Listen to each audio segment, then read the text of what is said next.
আসসালামু আলাইকুম মিনাসান Ohio গোজাইমাস। Golden উইকের ছুটি অলরেডি জাপানে শুরু হয়ে গেছে আর আমি অলমোস্ট 4 দিন ছুটি পেয়েছি। আমার বন্ধুদের এক এক সময় ছুটি পড়েছে আর আমরা দুই বন্ধুর মধ্যে এক বন্ধু বেড়াতে চলে গেছে আর আমি এখন হচ্ছে বেড়াতে যাব। তো আমি আবার যাব একা সাইকেল নিয়ে। কিছুদিন পূর্বে নতুন একটা সাইকেল কিনেছি, তো ওই সাইকেলে করে এখন হচ্ছে যে বেড়াতে যাব। তোমার সাথেই থাকুন, দেখতে থাকুন। তো এখন রুম থেকে বের হলাম, এই যে আমার সাইকেল।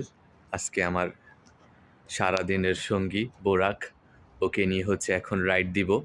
হচ্ছে বোরাক, চার্জ আছে কিনা চেক করে নিই। 3 দাগ চার্জ রয়েছে ব্যাটারিতে। ওর নাম দিয়েছি আমি বোরাক। ও হচ্ছে জাপানে আমার সঙ্গী। প্রতিদিন হচ্ছে যে আমি বোরাকের সঙ্গে কোম্পানিতে যাতায়াত করি। আর আজকের দিনটা একটু স্পেশাল, কেননা আজকে আমি বোরাকের সঙ্গে রাইডে বের হচ্ছি। তো এটা হচ্ছে যে কাওয়াসাকি মিয়ামাই দায়রা কিয়াকি দায়রা কেন, আমি যেই কলোনিটায় থাকি এটা হচ্ছে আমার কলোনি। আর এখন আমি যাব হচ্ছে ইয়োকোহামা গ্র্যান্ড মসজিদ এরিয়ায়। চলো বিসমিল্লাহ, আল্লাহর নামে শুরু করা যাক আজকের রাইড। ভিডিও শ্যুট করা একটু এক্সট্রিম বা একটু কঠিন, তাই তো চেষ্টা করব নিজের জায়গা থেকে। আমার বাড়ির আশেপাশে চতুর্দিকেই হচ্ছে যে এরকম পাহাড় পড়ে, মানে পাহাড়ের ঢালু জায়গা। এটা হচ্ছে মিয়ামাই দায়রা ট্রেন স্টেশন, মানে আমি যে স্টেশন দিয়ে প্রতিনিয়ত যাতায়াত করি সেই মিয়ামাই দায়রা ট্রেন স্টেশন হচ্ছে যে এটা জাপানের। এই স্টেশনটা ব্যবহার করেই আমি এক এক জায়গায় যাই প্রতিনিয়ত, কিন্তু আমি দায়রা থেকে এখন ইয়োকোহামা গ্র্যান্ড মসজিদের উদ্দেশ্যে আমি যাব গেছি। আর এখানে গাড়ি চলছে, আর এই যে সামনে যে মেঘা ডঙ্কিটা দেখা যাচ্ছে, মেঘা প্রতিনিয়ত কেনাকাটা করে থাকি মাঝে মধ্যেই। আমার পেছনে পেছনে মানে আমি বাসটার পেছনে একবার আর আমার পেছনে বাসটা একবার, এইভাবেই আর কি অনেকটা পথ এসে পৌঁছেছি। আর এটা শোরুমটা আছে, সেই শোরুমটা।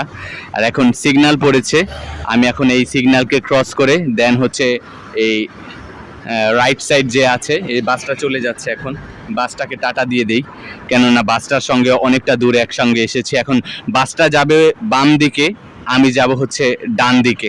এটা অনেকটা সুন্দর। তো আমার বন্ধু বোরাকের সঙ্গে ইয়োকোহামা গ্র্যান্ড মসজিদে চলে এলাম। প্রায় 9 থেকে 9.5 কিলোমিটার ওর সঙ্গে রাইড করে চলে এলাম মসজিদের সামনে। তো মসজিদের ভিউটা আপনাদের সামনে থেকে একটু দেখাই। মাশাল্লাহ, দেখতেই পাচ্ছেন জাপানের বুকে ঠেয়ে দাঁড়িয়ে আছে ইয়োকোহামা গ্র্যান্ড মসজিদ। যদিও বা ইয়োকোহামা গ্র্যান্ড মসজিদটি আমার বাড়ি থেকে প্রায় অনেকটা দূরে, 9 থেকে 9.5 কিলোমিটার, মানে সাইকেল দিয়ে আসলেও 40 থেকে 45 মিনিট সময় লাগে। তারপরেও এত সুন্দর একটা মসজিদ আল্লাহ সাইকেল দিয়ে চালিয়ে আসতে পারি এবং নামাজ আদায় করতে পারি, এটাও একটা ভাগ্যের ব্যাপার।